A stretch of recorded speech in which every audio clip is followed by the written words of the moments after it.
ابھی ٹائم جو بچا ہے اس میں تقریباً آپ جو بات کر رہے ہیں اس میں آپ اگست کی بات کر رہے ہیں، جو حکومت کا جو ٹینیور کمپلیٹ ہونے کی بات کر رہے ہیں وہ اکتوبر کی بات کر رہے ہیں، تو اس میں کوئی زیادہ ڈفرینس نہیں ہے، لیکن آپ حکومت کو پریس کرنے کی کیا وجہ ہے اس کی؟ ڈفرینس یہ ہے کہ پہلے تو انہوں نے قانون کی بالادستی، رول آف لا کی دھجیاں اڑا دی ہیں، یعنی اپنے آپ کو قانون کے اوپر کر دیا ہے، ساری اپنی چوری معاف کروا دی ہے. یعنی وہ کیسز جو ان کے دور میں بنے ہوئے تھے، یہ تو پچھلے 2008 اور 18 کے بیچ میں کیسز تھے، وہی اپنے سارے کیسز معاف کروا دیے ہیں. شہباز شریف، نواز شریف، مریم، یہ سارے بچ گئے ہیں، زرداری، ان سب کے کیسز ختم ہو گئے ہیں. تو اس سے زیادہ ظلم معاشرے میں کیا ہوگا؟ تو اس لیے جتنی دیر یہ جائیں گے، ان کا تو مقصد صرف اپنے کیسز ختم کرنا ہے. دوسری بات یہ ہے کہ 2 مہینے اس وقت بڑے دور لگ رہے ہیں. آپ کہہ رہے ہیں نا کہ اگست تک، میں تو ابھی کی بات کر رہا ہوں.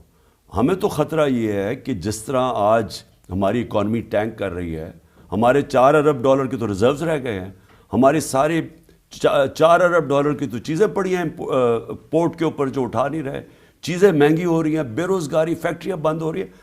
ہمیں تو 2 مہینے ان کے گزارتے ہوئے مشکل لگ رہے ہیں. میری اپنی پیشن گوئی یہ ہے کہ جو بھی ہو جائے، یہ اب گورنمنٹ مجبور ہو جائے گی الیکشن کروانے کے لیے اپریل میں. ایک جو عام رائے پائی جاتی ہے کہ آپ کی جو اپریل سے لے کے اب تک جو مسلسل جو الیکشن کی طرح کی مہم چل رہی ہے، جو آپ لوگوں کو الیکشن کی طرح کا ایک ماحول بنا کے رکھا ہوا آپ نے، اس میں یہ لگ رہا ہے کہ پولیٹیکل انسٹیبلٹی کی وجہ سے وہ حکومت کوئی معاشی طور پہ کوئی فیصلہ نہیں کر پا رہی، اور یہ بہت زیادہ کرائسس کو ایڈ کر رہا ہے معاشی طور پہ. وہ آپ کو بلیم کرتے ہیں کہ آپ انہیں معیشت کے حوالے سے ان سے کوئی تعاون نہیں کر رہے. ان سے سوال پوچھیں کہ انہوں نے کیوں گورنمنٹ یہ سازش کر کے ہماری گرائی تھی، جبکہ 17 سال میں آپ پاکستان اکنامک سروے اٹھا کے دیکھ لیں، 17 سال میں جو سب سے بہترین معاشی پرفارمنس کسی حکومت وہ ہماری تھی. تو ہم کون سی کوئی غلطی کر رہے تھے جو انہوں نے سازش کر کے ایک آرمی چیف کے ساتھ مل کے گورنمنٹ کرائی ہے، اور اس کے بعد ان سے سنبھالی نہیں گئی. میں نے جنرل باجوہ کو، میں نے اور شوکت طرین نے واضح طور پہ بتایا تھا کہ اگر آج آپ نے پولیٹیکل انسٹیبلٹی کاز کر دی یہ سازش کامیاب کرنے کے لیے، یہ سنبھال نہیں کوئی بھی نہیں سنبھال سکے گا. اور وہی ہوا، ان سے سنبھالی نہیں گئی. مارکیٹس نے ان کے اندر جلدی سے کانفیڈنس لوز کر دیا. یہ اپنی چوریاں اور NRO 2 لے رہے تھے، ملک کے اندر کیوس آنا شروع ہو گیا. تو آج ذرا بزنس مین سے تو پوچھیں کہ یہ کیا ہماری وجہ سے ہوا ہے، یا انہوں نے آتے ساتھ ہی مارکیٹس کو یہ ایک اندازہ ہوا کہ ان کے پاس تو روڈ میپ ہی کوئی نہیں ہے. روڈ میپ تو NRO 2 تھا. تو انہوں نے آ کے جو کیا ملک کے ساتھ، میں تو سوال یہ پوچھتا ہوں کہ جو جنرل باجوہ نے ان کے ساتھ مل کے کیا ہے، دشمن بھی نہ پاکستان سے کرتا. آج اٹھا کے دیکھ لے کہ اپریل میں پاکستان کدھر کھڑا تھا، آج کدھر کھڑا ہے. یہ پولیٹیکل انسٹیبلٹی سے نہیں ہوا.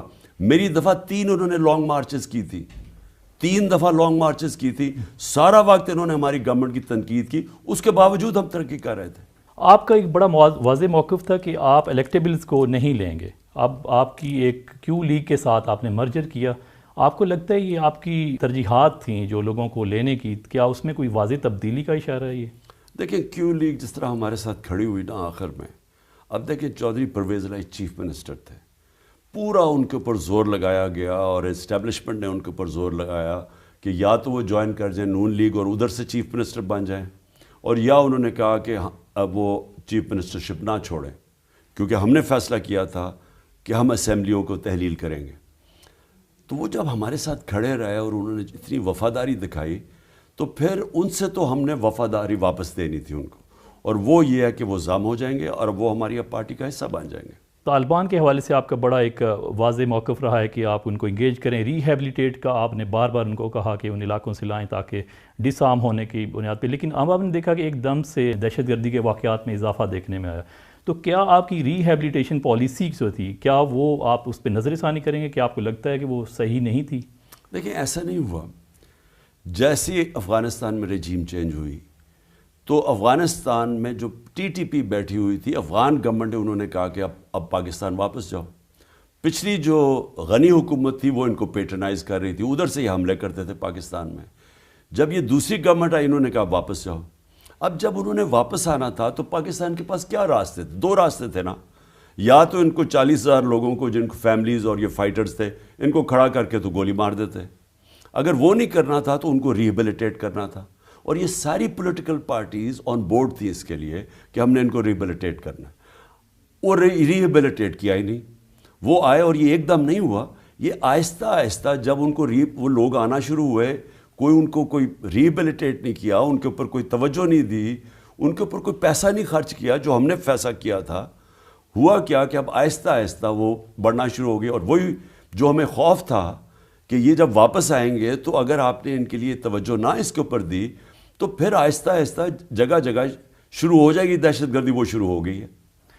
آپ کی نئے جو آرمی چیف ہیں ان کے ساتھ کسی قسم کا آپ کے روابط قائم ہوئے ہیں؟ جب آپ کے صدر عارف علوی کے ذریعے کوئی آپ نے رابطہ قائم کیا ہے؟ کوئی آپ کی کوئی نئی ورکنگ ریلیشن شپ کیا ہوگی آرمی کے ساتھ؟